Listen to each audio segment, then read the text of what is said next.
siempre son aditivos, se agregan. Por lo tanto, uno no se preocupa tanto, porque como les he dicho otras veces, las mezclas minerales están hechas para cumplir los requerimientos que tienen las distintas especies diferentes, como ven las minerales. Se agregan lo mismo que la vitamina. Ahora, que quede bien claro, los rumiantes, la población microbial de los rumiantes sintetizan las vitaminas del complejo B. Por lo tanto, no requieren vitaminas del complejo B, pero sí requieren vitaminas liposolubles. Para recordarles, las vitaminas liposolubles es la vitamina A, la D y la E. ¿Falta una? La A, la D y la E. Esa, por obligación, hay que incluirla como mezcla vitamínica en los alimentos. En los no rumiantes hay que agregarles vitaminas liposolubles y las inosolubles. Las inosolubles, complejo B y la vitamina C. Me faltaba una, la K.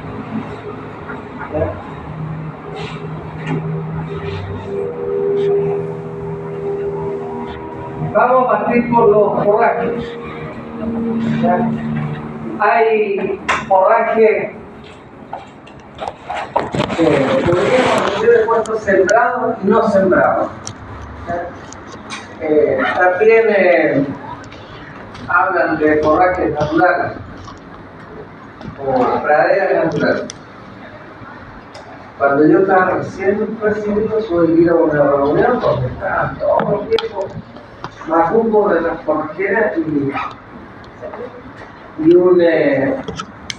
un investigador se paró, que es autor de un libro que hasta hace poco tiempo era el único libro que había de forrajeras, se paró y dijo: bueno, ahora vamos a ver les voy a hablar que estamos haciendo en praderas artificiales. Ese es el término que se usaba. Y el tipo son de plástico y yo las pongo. Desde ahí nunca más salgo de praderas artificiales. Pero también uno dice praderas naturales, podría decir, bueno, hay praderas que no son naturales. Bueno, forraje sembrado, yo puse ahí forraje no sembrado, ensilaje, granos, subproductos agrícolas, subproductos industriales, productos forestales. Estos son vegetales: forraje sembrado, forraje no sembrado, ensilaje, granos, subproductos agrícolas. En realidad, el ensilaje es una manera de conservar el forraje. Siempre es necesario guardar. Ya como dice algunas abuelitas, el que guarda siempre viene. Acá tiene que ser una realidad, porque no siempre uno tiene disponibilidad de forraje. O cuando hay poca disponibilidad de forraje, los precios aumentan. Entonces hace que los costos de alimentación se incrementen. Normalmente, en invierno, otoño e invierno, no hay forraje, hay muy poco, porque bajan las temperaturas, es periodo lluvioso y entonces el crecimiento de las praderas es bajo. Digo, por lo cual el precio sube. Por ejemplo, en alfalfa, hasta marzo, abril uno encuentra alfalfa a buen precio, pero después, sobre todo en el periodo de sequía, el precio de la alfalfa sube 20-30%. Y eso hace que el costo de la alimentación se incremente. En las empresas agropecuarias, la alimentación puede representar hasta un 60 y 70%. Por lo tanto, si uno disminuye el precio del forraje, eso significa que el costo disminuye.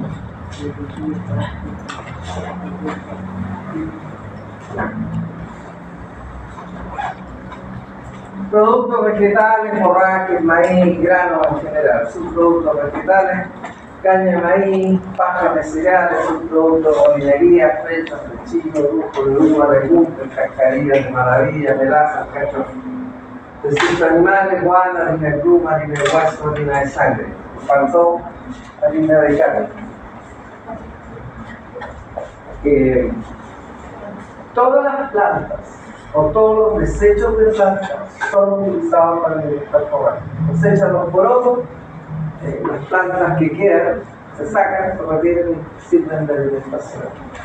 Los desechos, las habas, los desechos de los cultivos de trigo, las podas de los olivos, que le llaman, los españoles le llaman ramón de olivo. Ramón de olivo significa rama de olivo. Orujo de uva, anterujo, que es de la aceituna. En los invernaderos, las plantas de tomate, pero hay un problema. Generalmente en los invernaderos los agricultores regalan las plantas de tomate, pero las plantas de tomate en los invernaderos están amarradas con una tira de plástico.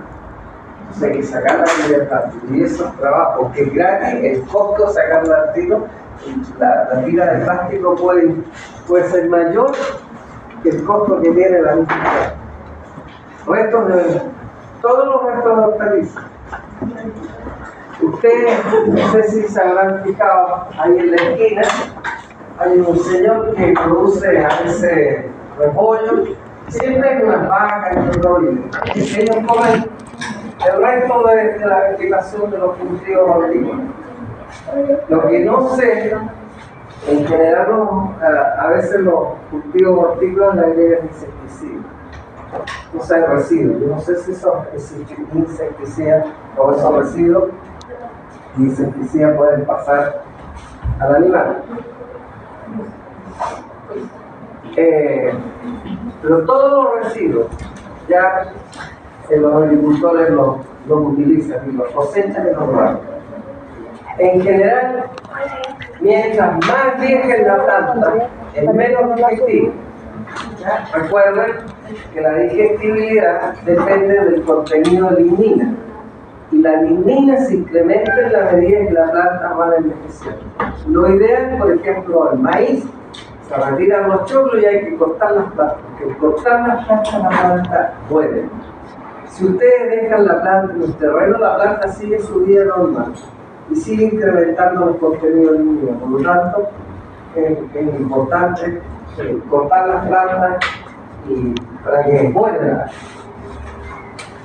No hay savia, disminuye la fotosíntesis y la planta no sigue su proceso de desarrollo. Y ahí se seca. Entonces uno guarda eso seco como heno, entre comillas, heno de planta. Y en el campo no se pierde nada. Hojas de remolacha, todo lo imaginable que se cultiva en el campo, los residuos se utilizan para alimentar a los animales. Yo les contaba el caso de las alcachofas. Las alcachofas se cosechan. No sé cuál es el periodo. Hay distintas variedades de alcachofas. No son muchas, ¿verdad? Pero la planta, una vez que termina la cosecha de alcachofas, la cortan. La cortan a ras del suelo y de ahí vuelve a crecer la planta. Entonces, todo ese material, que son toneladas, se pueden utilizar para alimentar animales.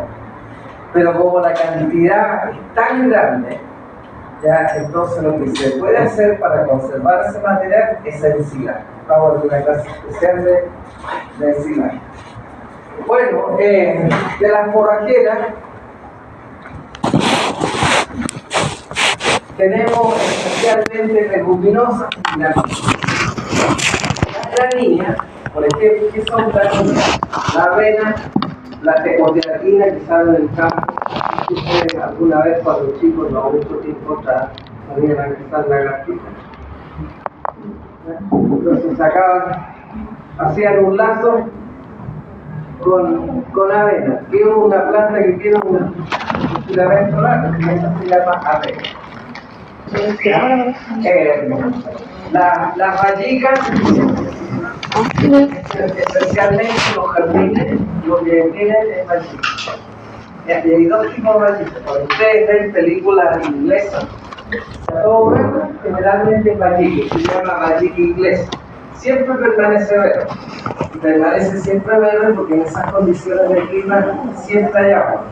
Hay precipitaciones en verano. En la zona sur, Concepción, Temuco, uno puede encontrar la vallica inglesa. Pero también hay una vallica que es italiana que se caracteriza por seca el suelo, la planta muere. Incluso una gran cantidad de semillas que ustedes no interfieren en el suelo, al año siguiente, cuando se producen las primeras precipitaciones o hay humedad en el suelo, vuelve a crecer, y entonces a eso se le llama vallica italiana. La fractura que yo les contaba, la característica principal de la fractura es que cuando le pasan la mano a lo largo de la orilla de la lámina van a encontrar como rugoso. Ya, eso es porque contiene sílice, que es indigestible. Aquí en esta zona no hay. El falari tampoco hay, pero más adelante lo voy a comentar, podría cultivarse falari. Yo comparto guilla y sorgo. Sorgo también le dicen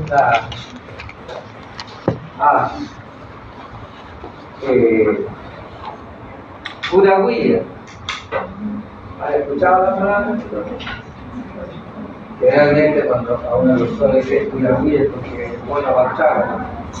Pero la planta se llama curaguilla y con eso se hacen las escobas. Bueno, yo no sé si conocen las escobas, porque ahora las escobas son de plástico. Pero antiguamente las escobas se hacían de ramas y todavía no venden de ramas de curaguilla, y la curaguilla también se le llama sorgo, porque su nombre científico es sorgo vulgaris. Ya es una planta pariente del maíz que tiene unas semillas chiquititas que pueden ser utilizadas para alimentar cerdo. No es muy palatable. Palatable viene de la palabra paladar y significa aceptabilidad y significa valor nutritivo.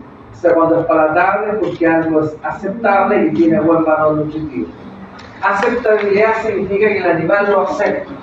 El animal acepta o rechaza un alimento. Yo entiendo que coloquialmente uno dice, no, si a mi perro le gusta esta alimento. Usted no tiene cómo saber si le gusta el alimento. Si a usted le gusta una manzana, es porque usted me ha dicho, a mí me gusta la manzana. ¿Ya? Pueden usarlo coloquialmente, pero la palabra técnica es un alimento de alta aceptabilidad, o sea que lo consume alto. Y una de las cosas que tienen que tener los alimentos concentrados es que sean aceptables. Porque si los animales no se lo comen, entonces usted a un alimento le agrega carne y la aceptabilidad aumenta.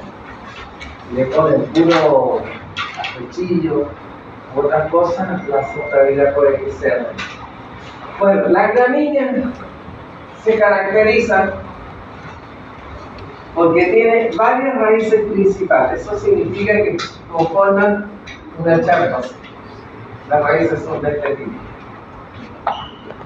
¿Ya?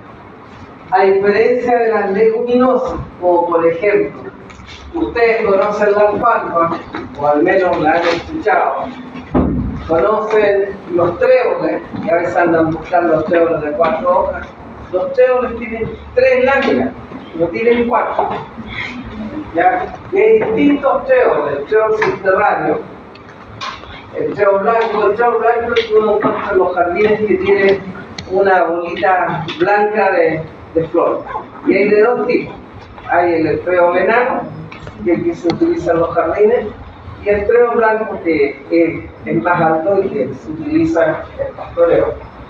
El trébol alejandrino, el trébol encandado, el trébol frutilla. Esto no tiene nombre común todavía, el Trifolium versus Notera, hay que se le llama Licérula pelecina. Bueno, las leguminosas, además hay árboles leguminosos, los espinos, ¿conocen los espinos? No es ese que se usa de árbol de paso, que también se le llama espino, pero ese no. Este tiene una vaina. Las leguminosas se caracterizan por tener una vaina. Ejemplo, los porotos. ¿Alguna vez han visto porotos granados? Los porotos, las semillas están adentro de una estructura que se llama vaina. El espino tiene vaina. Los prosopis, el prosopis algarrobo, como encuentra en el valle, tiene vaina.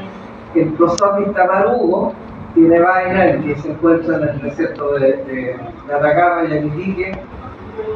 La acacia saligna, también todos los que tienen vaina y son parecidos a los porotos son leguminosas. Estas leguminosas se caracterizan porque tienen una raíz principal, ¿ya? A diferencia de la gramínea. Segundo, las leguminosas generalmente son ramificadas.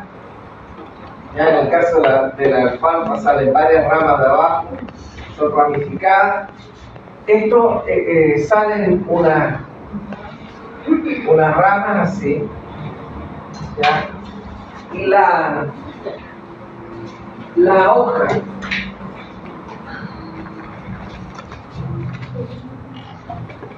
hoja de las leguminosas tiene un pecíolo, es decir, en el trébol subterráneo es así. Bueno, ahí. Ya, y las hojas tienen una nervadura central y nervadura, ¿cómo se llama? Lateral. Esto se llama pecíolo.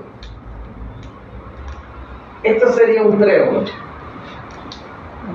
Y hay distintos tréboles. Las hojas son características, hay que ser muy especialista para encontrar la diferencia. En el caso del medicago, son las alfalfa. A diferencia del trébol, tiene una hoja, un polígono aquí, tiene otro aquí y tiene otro aquí.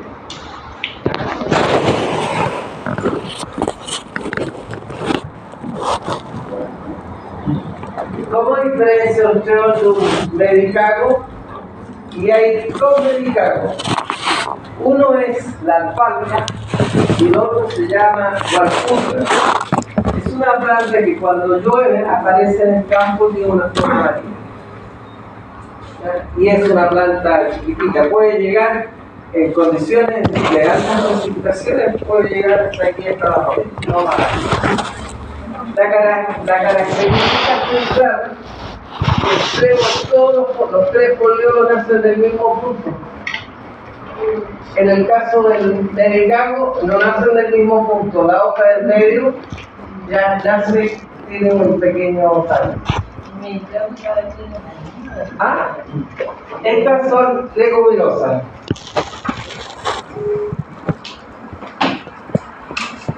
Y estas son gramíneas. ¿Ya? La flor de la leguminosa se caracteriza porque tiene un pétalo y se llama estandarte. Tiene después aquí una cosa así que se llama quilla. Y tiene otro así que se llama ala.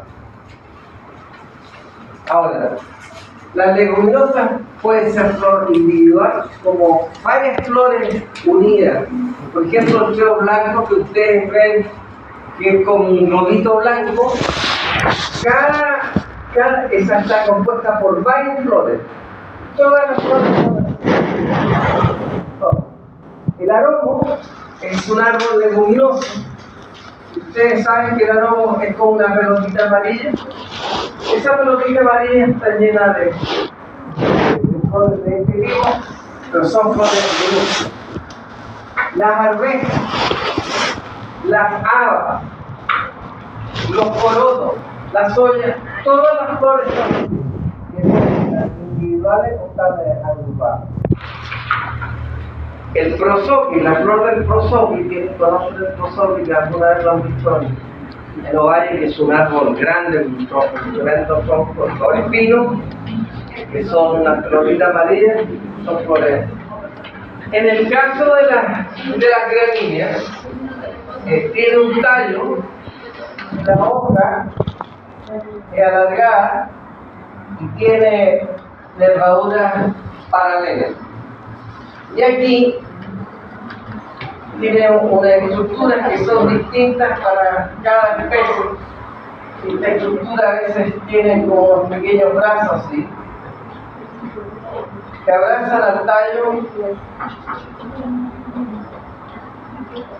¿Ya? Esa es la característica principal. Y las hojas, o sea, las flores, no tienen nada que ver con eso. Tienen unas flores que son bastante complicadas para poder explicar y no es materia. Lo que me interesa es que sepan que lo que es una gramínea y que es una leguminosa. Otra cosa muy importante en las leguminosas es que las leguminosas, las raíces tienen unos especies de nódulos, ¿ya? Y eso es rizodium. Y la característica de estos rizodium es que fijan el nitrógeno atmosférico. Entonces, cuando ponen leguminosa, el contenido de nitrógeno del suelo se incrementa. Y estas no necesitan fertilizarlas con nitrógeno, solamente con fósforo. Y estas requieren mucho nitrógeno. Entonces, el contenido de proteínas en general de las leguminosas es mayor que el contenido de proteínas de las gramíneas.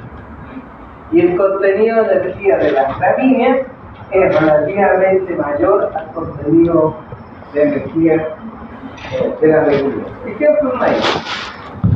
El maíz, bueno, el grano contiene 4 megacalorías y la planta debe contener 2,5 o 3. Y la alfalfa contiene cercano a 2. ¿Ya? Y hay un listado de especies. En el caso rumiante, es básico siempre colocar forrajeros. Siempre. Porque los rumiantes están adaptados y evolucionaron para digerir en parte la pared celular. En cambio, los monogástricos, los perros, los gallos, las gallinas, los cerdos, uno puede agregar estos forrajes, pero en cantidades menores por el contenido de lignina. La lignina es química.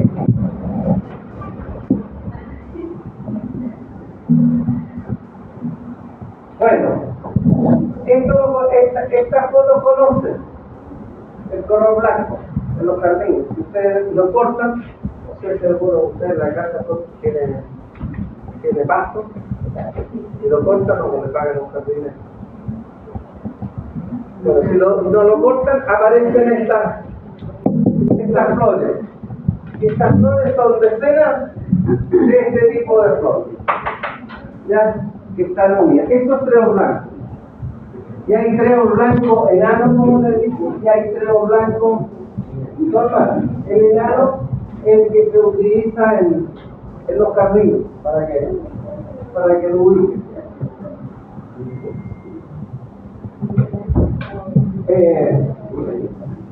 Esto también, ya no me acuerdo los nombres, pero este es el subterráneo, ¿ya? Las hojas se caracterizan porque tienen estas líneas blancas.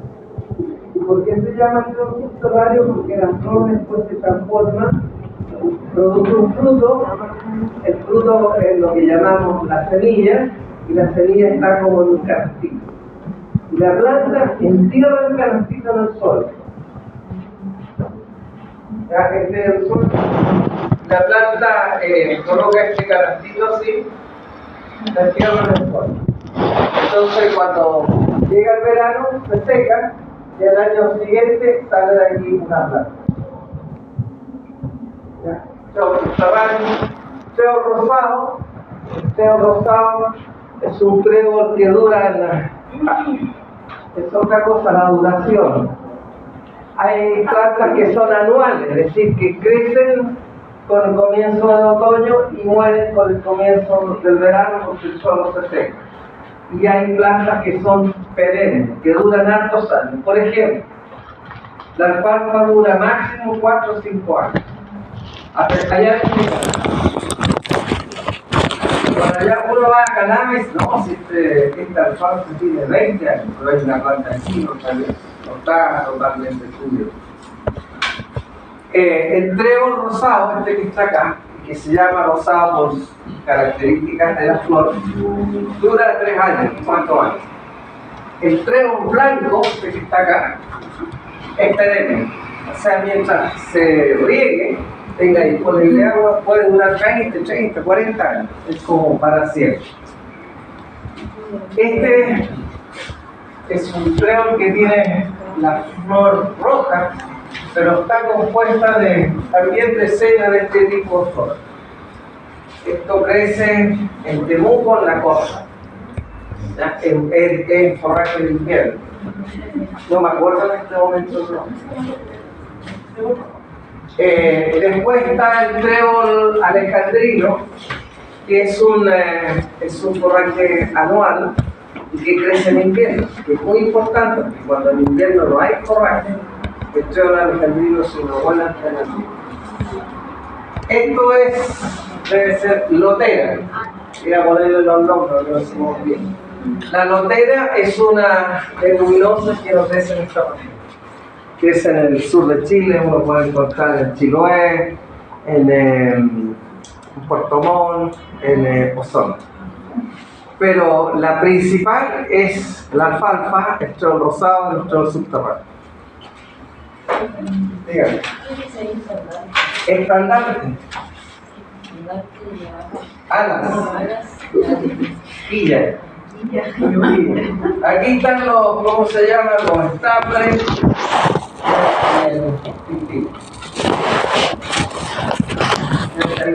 ¿Cuáles son las diferencias principales?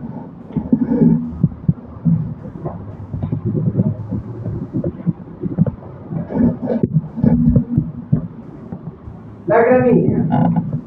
Esta es la avena. Cuando que alguna vez salió a cazar lagartijas, usan la avena armata, que es una especie que crece allá afuera, y tiene un sistema de exploración parecido. Ustedes le sacan todas las semillas y le queda un filamento y las hacen más puras. Esta es la avena que muchos de ustedes consumen, es la avena cuáquera. La avena cuáquera es un cereal de esta avena. Cereales de avena, se consume la avena ustedes. La avena bien lechera. Las mamás que están con cerdo leche, mucha avena, avena incrementar los tipos de leche.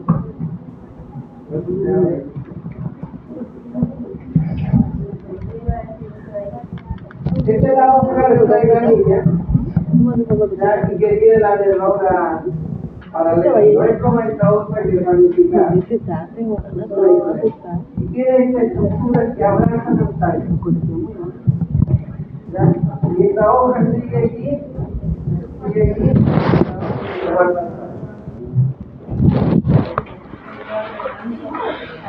Bueno, es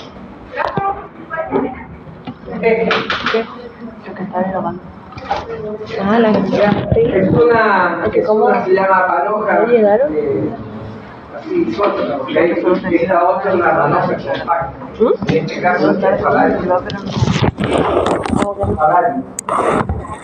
Se escribe, bueno, paladio como se produce, pero es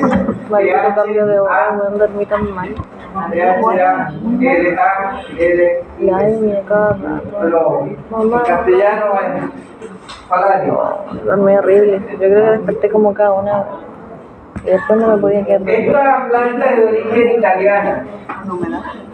¿Quiénes la comenzaron a mejorar? La sacaron del jardín botánico de Nueva York. Se propaga. Esta planta El viernes.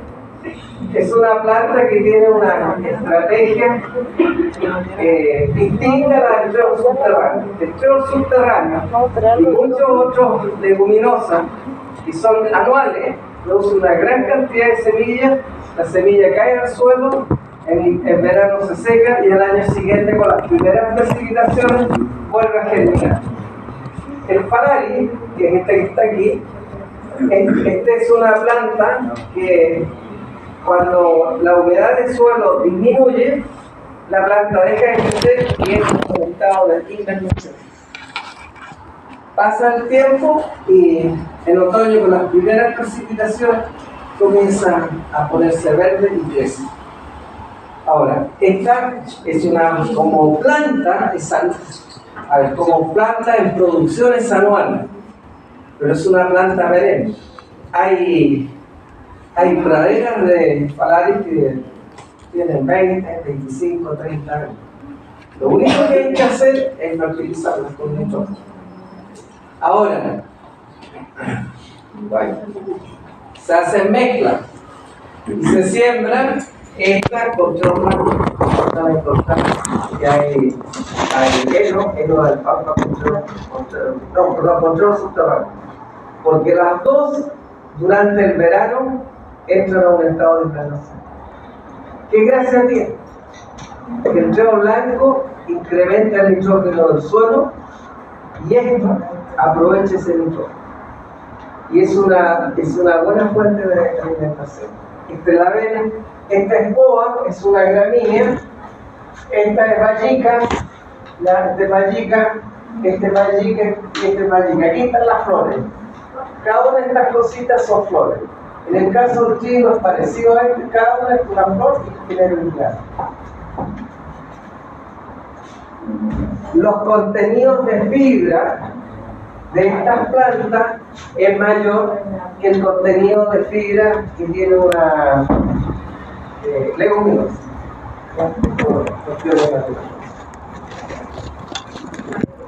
¿Qué es lo que se vende? Aquí en la región ustedes encuentran solamente heno de alfalfa. Ya quienes tienen animales, en el verano lo único que encuentran es heno de alfalfa. Pero en el sur hay heno de alfalfa, heno de avena, heno de Falari, heno de trébol, heno de rosado. Hay otras alternativas que pueden ser utilizadas para la alimentación animal. ¿Alguna pregunta?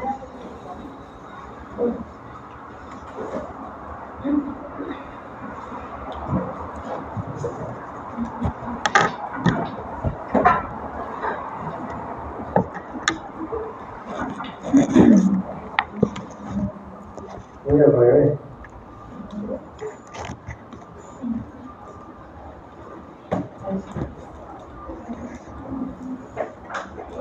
Ahora, los insumos los podemos clasificar como insumos proteicos, energéticos o fibrosos.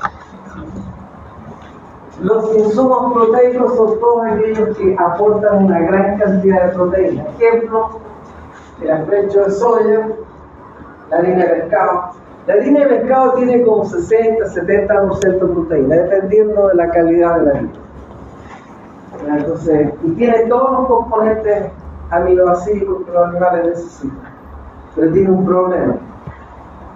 La harina de pescado, bueno, los que son de Coquimbo saben que cuando la fábrica, no sé qué es lo que hacen, y hay un olor a pescado impresionante, y así lo de Coquimbo, porque viene con hay gente que viene con Coquimbo. El olor de pescado, bueno, ese olor puede pasar a la leche y puede pasar a la carne con olor. Según los argentinos, más de algunos argentinos con el que he conversado me dice, sabe que los pollos que ustedes consumen, los pollos pollos, tienen olor a pescado. Uno no se pregunta. Pero es lo que ellos dicen y captan objetivo. Bueno, por ese motivo, la harina de pescado como ingrediente no debiera superar el 3 a 5%. Porque si no, los huevos salen con olor a pescado, la carne de los broiles sale con olor a pescado. Pero es un aporte proteico importante. El afrecho de soya también, pero les puedo decir sin tener antecedentes en este momento que la calidad de la proteína de la harina de pescado es superior al afrecho. ¿Cómo se llama esa cosa? Se me olvida el nombre, que es como arroz, comida de los nativos. Quinoa. Yo he escuchado a algunos investigadores que dicen que la quinoa tiene un contenido de proteína de buen valor biológico, es decir, tiene casi todos los aminoácidos esenciales.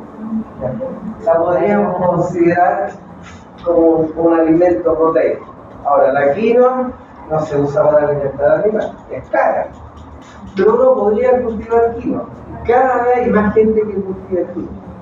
Entonces puede llegar en algún momento que la quinoa se pueda usar para alimentar animales. Sobre todo si le agrego quinoa a un alimento para perros. Porque el alimento para perros es caro.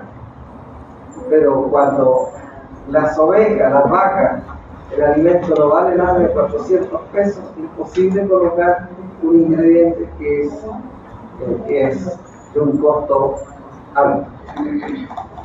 Lo energético, el maíz tiene cerca de, vimos una tabla, 4 megacalorías, pero la energía digestible y la metabolizable son cercanos a 3 megacalorías. Todos los granos, la arveja, los porotos, el chícharo, las habas, la soya, también son energéticos. Y los fibrosos son todos aquellos que aportan una gran cantidad de fibra. Las pajas de trigo, pajas de avena, pajas de poroto, pajas de lenteja, pajas de cualquier leguminosa. El resto de las plantas son fibrosas, tienen un alto contenido de lignina. La cascarilla de maní. En Chile la producción de maní es baja. La superficie plantada con maní es baja. El maní es una leguminosa.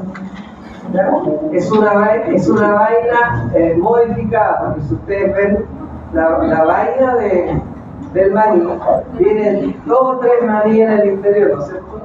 Y es bien fibrosa, a diferencia de la vaina de poroto, que es menos fibrosa. Bueno, la vaina de maíz, o sea, la vaina de maní, hay que sacar el maní, y eso genera un subproducto, lo pueden utilizar los animales. Pero el maní esencialmente en Chile es importado desde Argentina. No sé por qué en Chile lo usan muy poco más. La cáscara de nuez. La cáscara de nuez puede ser usada. A veces la botan, la utilizan para disminuir el polvo de los caminos.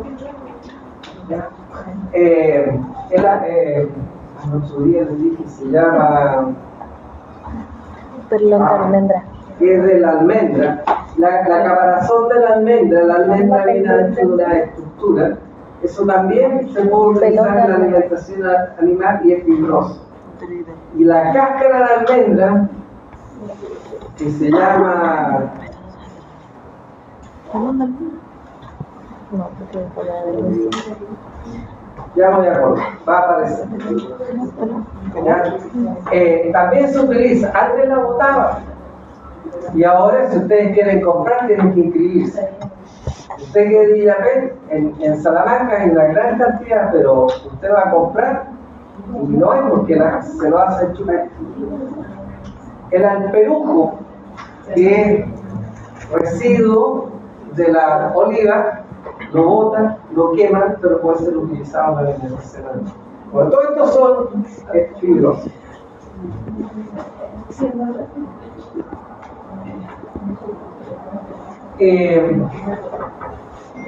El valor de los forrajes, el valor nutricional de los forrajes, primero depende de su estado fenológico, es decir, en qué estado. una planta que está recién creciendo tiene un valor biológico o un valor nutricional mayor que una planta que está en senescencia, porque el contenido lignina de una planta nueva es menor que el contenido lignina de una planta adulta senescente. En el caso de la alfalfa, el punto ideal de cosecha es cuando la flor tiene el 10%. Eso se mide. Ustedes tienen una alfalfa y caminan 100 pasos y en 10 pasos por dos plantas con flor, eso es 10%.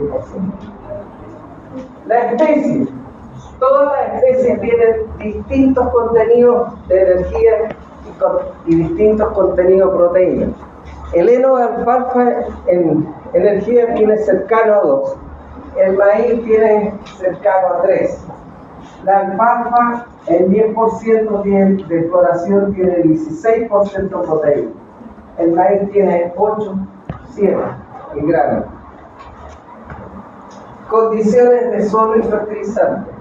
Si las condiciones del suelo son condiciones que permiten el mayor desarrollo de la planta y contiene todos los nutrientes, entonces la planta va a tener un alto contenido. Entonces varía si uno aplica el nitrógeno, pero siempre tienen que preocuparse de que si existe una deficiencia nutricional en una planta, esa misma deficiencia se produce en el animal. La misma deficiencia se produce en el animal. Entonces hay una enfermedad que se llama el síndrome de la vaca caída, que puede ser deficiencia de calcio, deficiencia de magnesio, magnesio y deficiencia de cobre. Puede ser cualquiera de los tres sistemas. Y generalmente, y en esto de la vaca, ¿cómo se dice? El síndrome de la vaca caída, hay un síndrome que se llama el síndrome del transporte. Porque los animales, cuando nos suben a un camión y viajan largas distancias, a veces los animales sufren de falta de magnesio.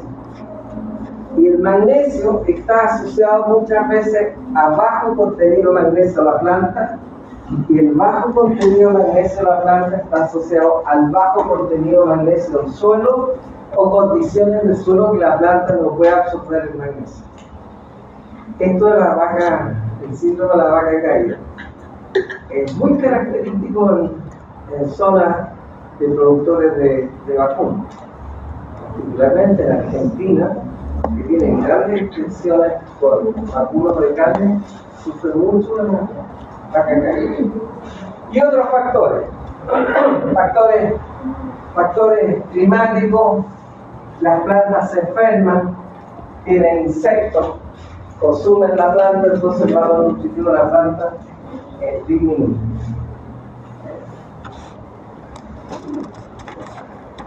Bueno, ya les hablé del estado geológico. En el artículo, en ese documento que yo les subí de digestibilidad, hay algunas gráficos donde establece que la digestibilidad disminuye en la medida que aumenta la lignina. Las plantas jóvenes tienen poca lignina, las plantas viejas tienen más lignina. Por lo tanto, la digestibilidad disminuye. Por una cuestión porcentual, se aumenta la lignina, disminuye la concentración de proteína, disminuye la digestión y cambia la proporción de hoja y tallo.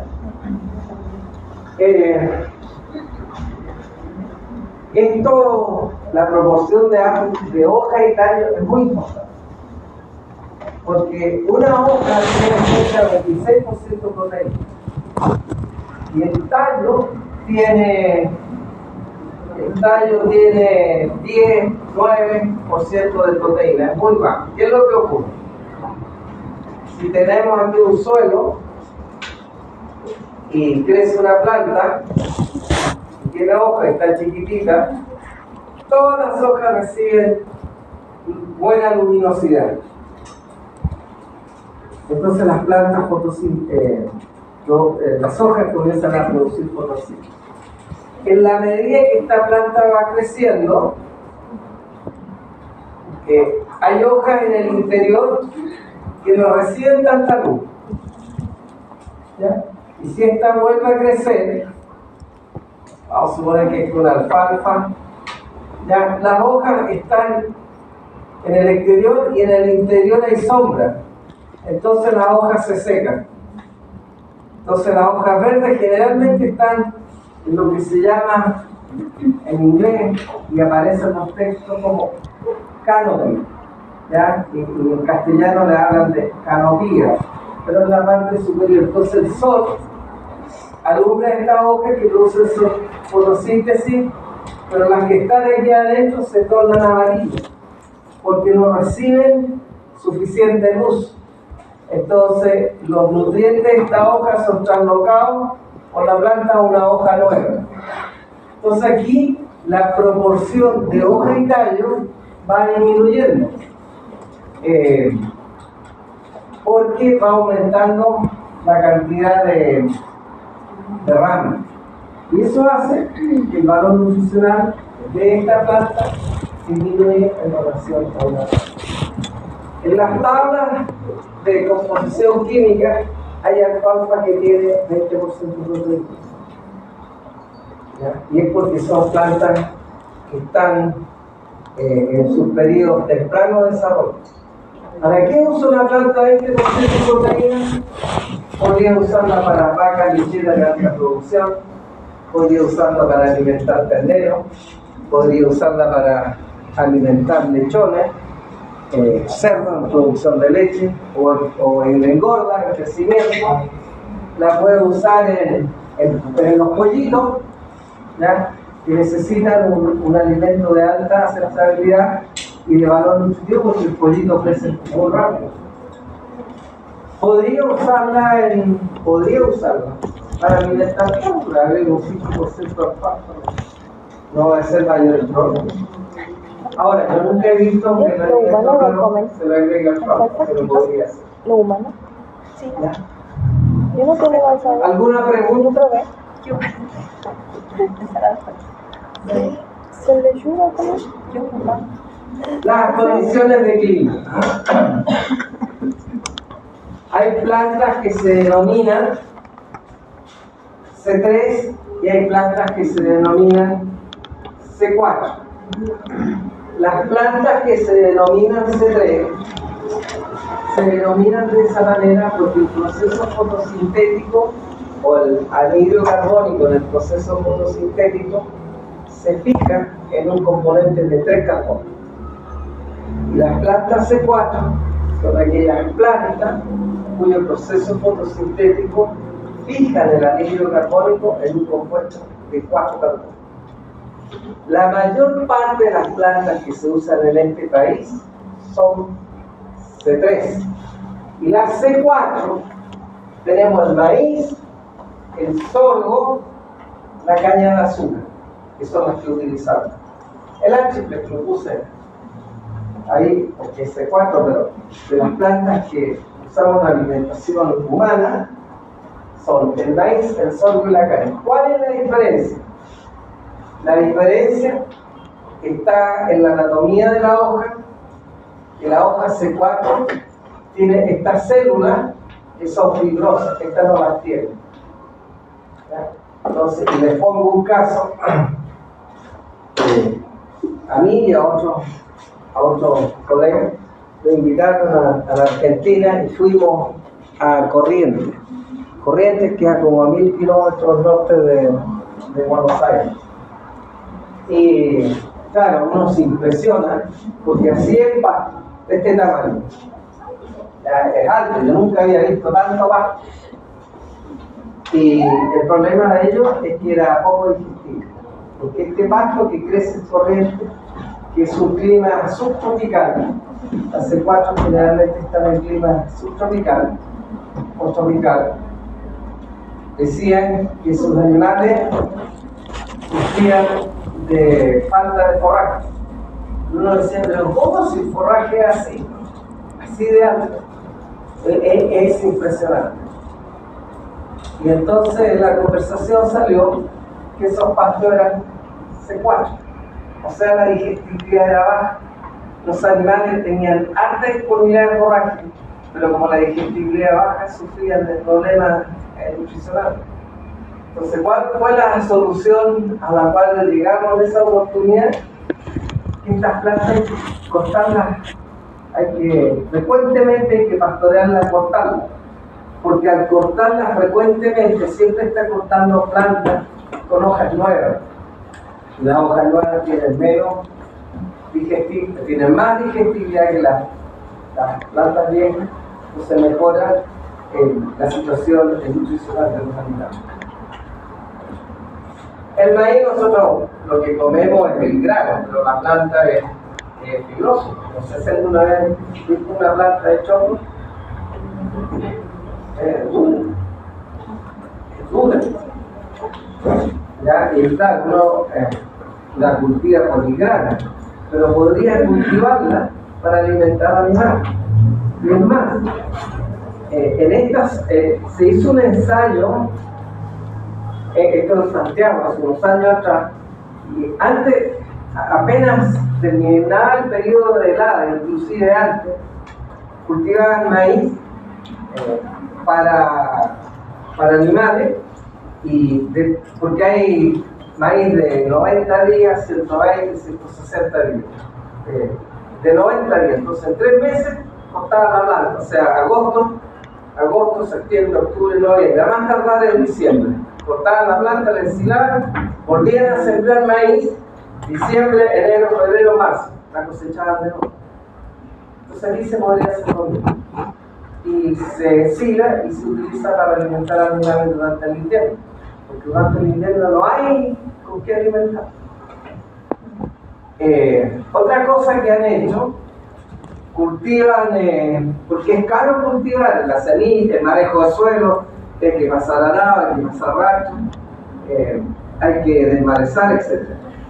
Entonces, una forma, cultivan maíz y le sacan 1000 choclos, los venden y con esos choclos financian el cultivo del maíz y el resto de la encina. Entonces, el ensilaje es gratis.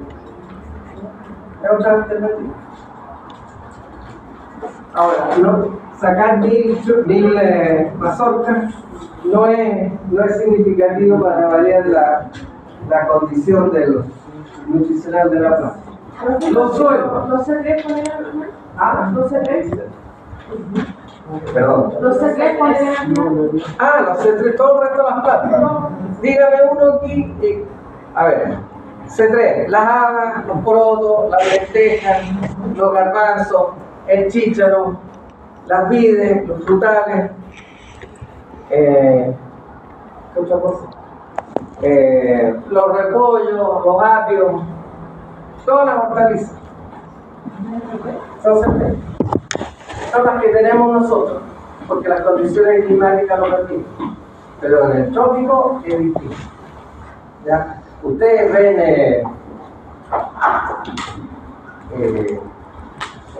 películas o fotografías argentinas verdes, y muchos de esos son plantas C4, sobre todo hacia el norte. Hacia el norte nosotros no tenemos nada. ¿Hay alguien de Arica? Antes se producía caña de azúcar en Arica. ¿Sabía usted? Pregunte, ahora ya no. Uno de los problemas que había en Arica era exceso de humedad y provocaba algún problema, alguna enfermedad de algún insecto. No hay ahora caña de azúcar en Arica. Y en Arica no hay agricultura propiamente tal, la típica. Entonces no hay plantas secas. Tal vez podría. Sí, pero ¿qué producen? Tomate. Porque los tomates, cuando yo era chico se comía tomate solamente en verano. Sí, porque en Arica está todo el año. En Arica está todo el año y nosotros comemos tomate todo el año porque en el invierno vienen los tomates de invernadero que producen en Arica. ¿Ah? Y otras hortalizas que las traen de Arica porque acá en la zona central no. O sea, es una ventaja. Antes lo había. Antes uno comía tomate a partir de diciembre, pepino y todo el año, antes de diciembre, a pesar de nada que ver con esto, pero esto es el cambio de hora. Cuando yo era chico y iba al colegio, Echábamos a las 8 y estaba de noche. Uno se cambiaba la hora. Ahora, cambian la hora y uno llega a las 8 y está de día. Claro que la situación afuera de la vida. Bueno, pero los tomates vienen de arriba. Podrían producir, hay una gramínea que se llama pastelefante.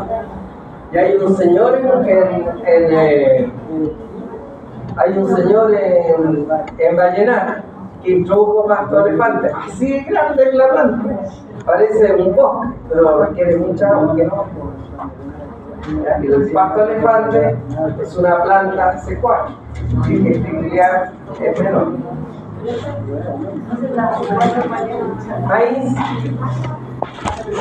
caña de azúcar, no tenemos caña de azúcar en Chile. Sorgo sí que hay, el sorgo es con el que se hace la escoba. ¿Ya? Si alguna vez han comprado escobas de las antiguas, a veces vienen con una semilla chiquitita de color café, pero se usa, antes se barría con eso, ahora y los escobillones eran de pelo de caballo, ahora no están. No sé si conocen el escobillón de los antiguos. ¿Sí? Y las escobas. Bueno, los suelos, hay distintos tipos de suelos. Y hay suelos que tienen mayor cantidad de nutrientes para las plantas y otras menor cantidad de nutrientes. Entonces las plantas tienen distintas condiciones nutricionales. Y no solo eso, sino que pueden tener deficiencias. Y cuando un animal consume una planta que tiene alguna deficiencia, esa deficiencia se puede expresar en el animal. Particularmente aquellos animales que lo consumen concentrado. Los que consumen concentrado se le agregan minerales y vitaminas. De todas maneras, yo después voy a mostrar unas fotos, a los animales, ya sean los potreros o en el corral, se le coloca un salero. Un salero es una cajita, bueno, el de las ovejas y de las cabras, hacíamos unas cajitas así chiquititas y le agregábamos mezcla de minerales. Se echaba ahí los animales bien en la cuatera. Entonces con eso se quita cualquier problema con deficiencia mineral, particularmente calcio y fósforo y magnesio. ¿Ya? El calcio por la producción de leche, el requerimiento calcio de un animal que produce leche es muy alto. Y el calcio está asociado al fósforo, entonces hay que llegar calcio y fósforo. Y también el magnesio. Bueno, entonces, de acuerdo a las condiciones de clima y de suelo, el valor nutritivo de una misma planta es distinto. Y de aquí que quede bien claro. Yo les pasé o les subí, por ejemplo, la tabla de composición química de los españoles, que es la... ¿Cómo se llama? Yo puedo usar esa tabla, pero las condiciones de clima de esas plantas son distintas a las condiciones de clima y de suelo que tenemos nosotros. La variedad de las plantas que ellos tienen es distinta a las variedades que tenemos nosotros. Entonces la composición nutricional de esas plantas son distintas a las que tenemos nosotros. Podemos usar las tablas de composición química de España, de Inglaterra, Estados Unidos como referencia, pero no es lo mismo. Lo ideal es que ustedes van a hacer un alimento, tienen que tener los ingredientes y mandar a hacer un análisis químico. En base a eso ustedes preparan la razón. Las tablas son solamente referenciales y mayor va a ser el error si las plantas son de España en relación a las plantas. No sé si está claro.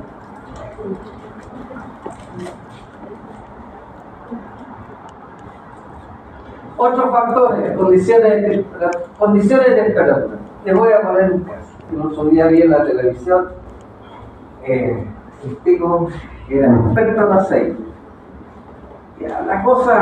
Habló cosas Está correcta, pero la habló de forma coloquial, como por ejemplo que el aceite se produce del azúcar.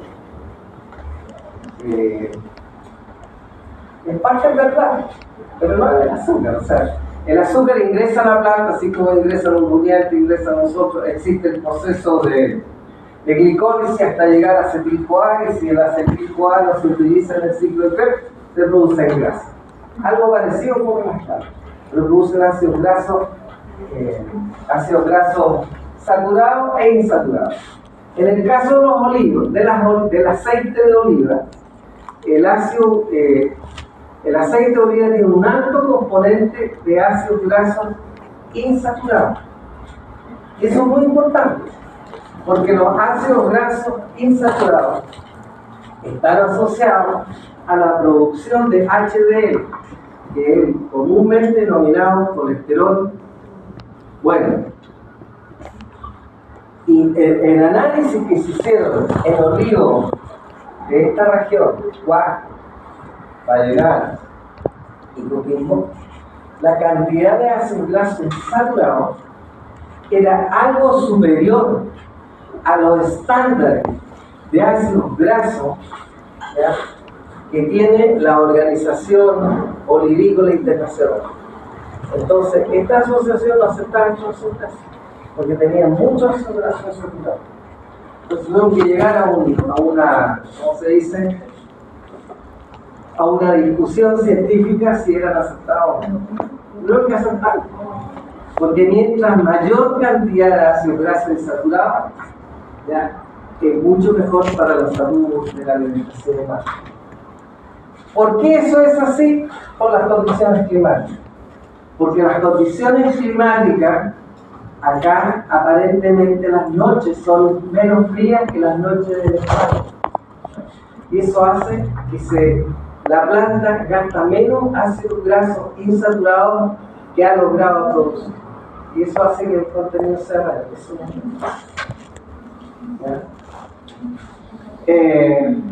Bueno, factores tóxicos, lo hemos hablado en el caso de la solanidina de las papas, en el caso de los oxalatos que fijan el calcio, las coronas de la remolacha.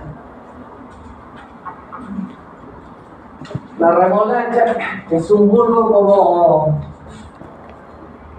¿cómo se llama esa cosa roja? Como la beterraga del suelo, pero un bulbo sumamente grande. ¿Ya? Y aquí nacen las hojas. Entonces, cuando cosechan este sector, está en la corona.